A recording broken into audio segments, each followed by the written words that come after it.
of the evening, Peter Huston.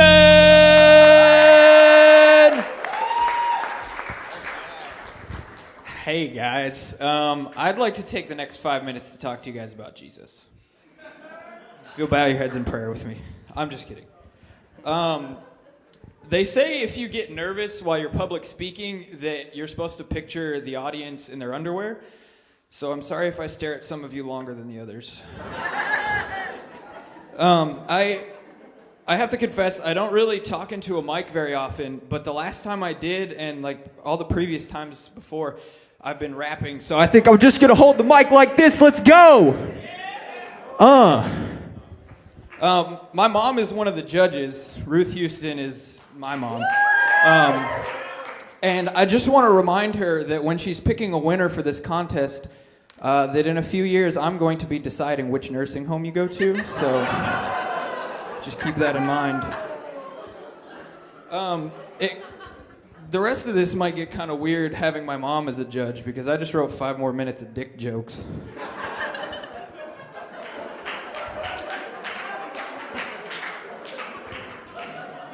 That's not a joke about how my dad's name is Richard, by the way.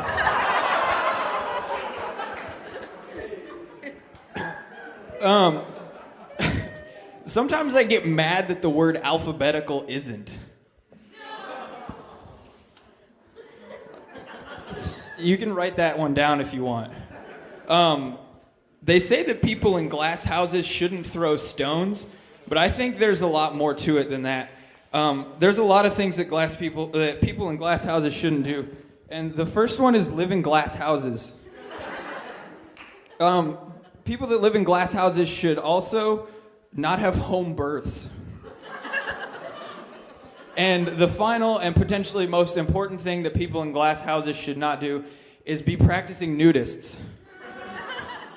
Which I think that phrase, practicing nudist, is weird. Because it kind of assumes that they want to be better nudists, so they have to go to practice to become a better nudist.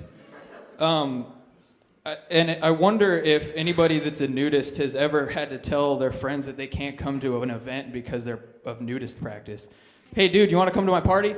Nah, I can't. I got nudist practice. I really hope that's happened at some point. How much? I don't know how long this has been. Sometimes I like to sit and think about how much time I've wasted playing video games, and I'm really okay with it.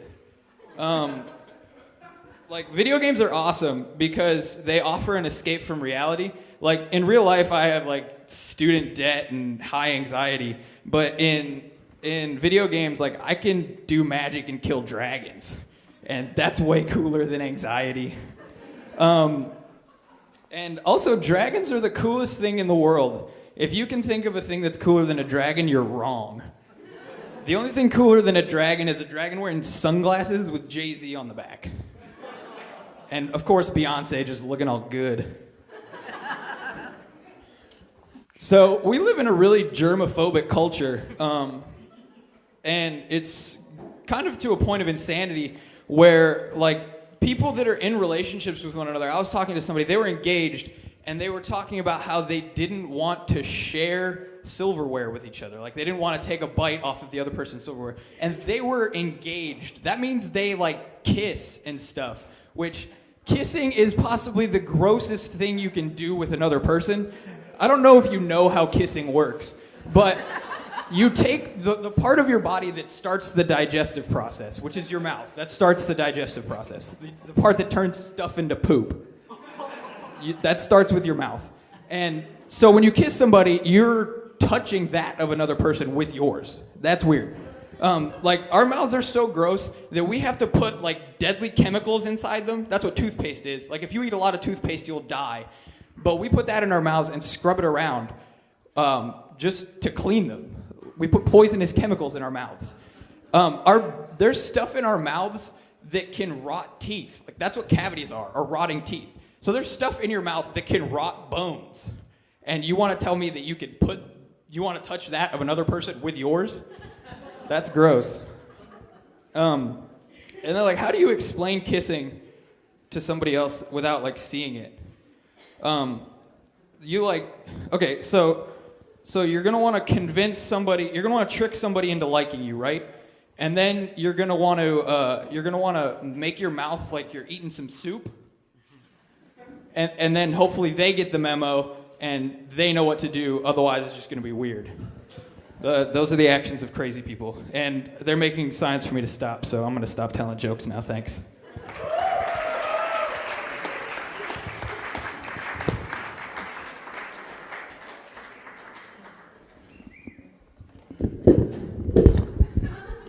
Well, I liked the rhythm that you got in the end of your. I'm sorry, I'm standing up. I like the rhythm that you got into near the end of your set when you were like you're just ranting on and on about kissing. Yeah, it was. If you were singing, I'd be like, yeah, it was a little pitchy, but here and there. But I'd say we got the point across. You told jokes, and that's what you were supposed to do. Well, I can honestly say that that is the very best comic routine I've heard tonight, all night, the very best. I especially loved the dick jokes.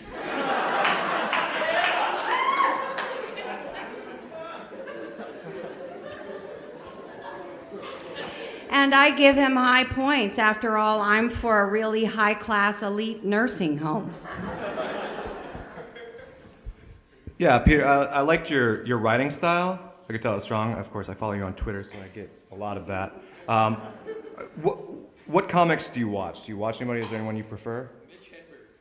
Yeah, I wrote his name down. Yeah. It reminded me of that. Stephen Wright is another one that came to mind. Where I think your shorter material, the one-line stuff, tended to deliver better than like the storytelling. Kind of like Mitch Hedberg has that rhythm and style. He kind of goes from short theme to short theme. But I was more disappointed in the dick jokes in that you promised, but you didn't deliver. You're just a dick tease. And that upsets me.